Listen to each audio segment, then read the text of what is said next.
विषय की ओर आते हैं और आपको बताते हैं कि रत्नों से कैसे दूर हो सकती है बड़ी से बड़ी समस्या। सबसे पहले हम बात करेंगे सूर्य प्रधान रत्न की। जी हां, माणिक्य की बात करेंगे। बहुत बार आपने सुना होगा या फिर आपकी राशि के अनुकूल भी होगा माणिक। तो भाई ये जो माणिक होता है ये सूर्य का रत्न है। शरीर के अंदर अग्नि तत्व की मात्रा बढ़ा देता है, हमें ऊर्जा प्रदान करता है और कुंडली में सूर्य को मजबूत करने के लिए इसे आप जरूर धारण करें। लेकिन एक बात, अगर आपको पित्त की समस्या है, एसिडिटी बहुत ज्यादा रहती है, तो इस रत्न को बहुत सोच समझकर पहनिएगा। मोती की बात करते हैं। यह चंद्रमा का रत्न है। जल तत्व और हार्मोन से इसका विशेष संबंध माना गया है और उन्हें यह संतुलित भी कर सकता है। चंद्रमा को शुभ करने के लिए बहुत सोच समझकर आप धारण करिएगा। कफ कोल्ड की समस्या है, मामला बिगड़ सकता है। मूंगा मंगल का ये रत्न होता है। मंगल यहां शुभता दे सकता है। ये दो प्रकार का होता है। लाल मूंगा अग्नि तत्व को बढ़ाता है और सफेद जो मूंगा होता है वह जल तत्व की मात्रा को नियंत्रित करता है। इसको धारण करने से पहले कुंडली में मंगल की स्थिति को देखना जरूरी होता है।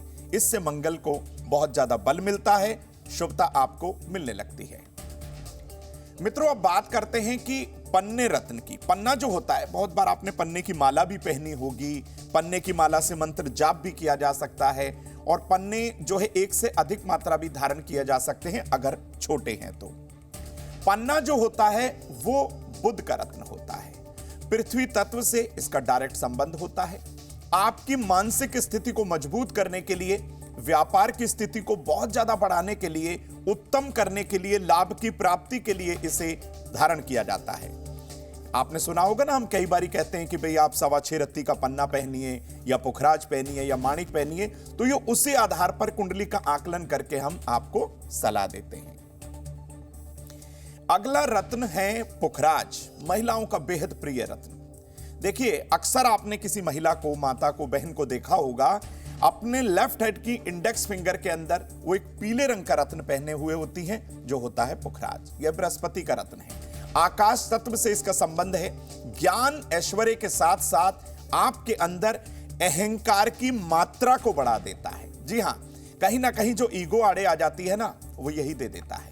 शादी की समस्या इस रत्न को पहनने के बाद दूर की जा सकती है, लेकिन कुंडली आकलन कराने के बाद। हीरा, बहुत बार आपने सुना होगा, देखा होगा, बहुत चमकदार, इसीलिए शुक्र को चमकीला ग्रह कहा गया है। यह शुक्र का रत्न है। जल तत्व और पृथ्वी तत्व से इसका डायरेक्ट संबंध होता है।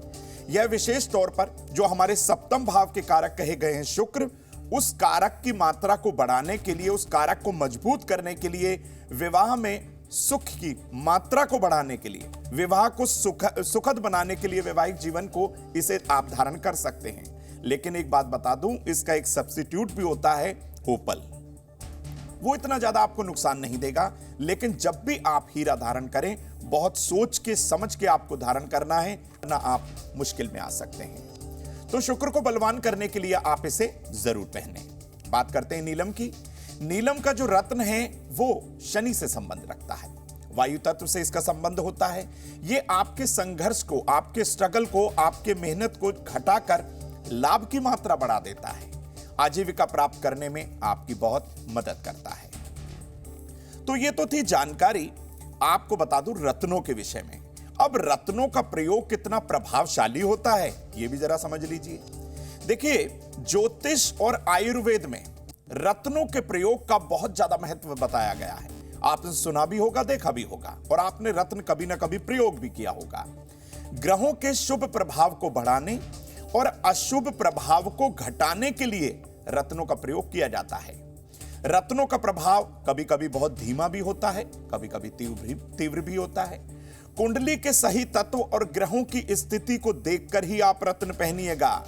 ऐसा ना हो कि आपसे गलती हो जाए और दिक्कत हो।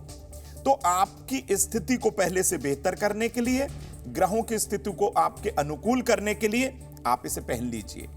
जहां सही रत्न आपको सफलता दे सकता है, वहीं गलत रत्न आपकी जिंदगी में बहुत सारी परेशानियां लेकर आ सकता है।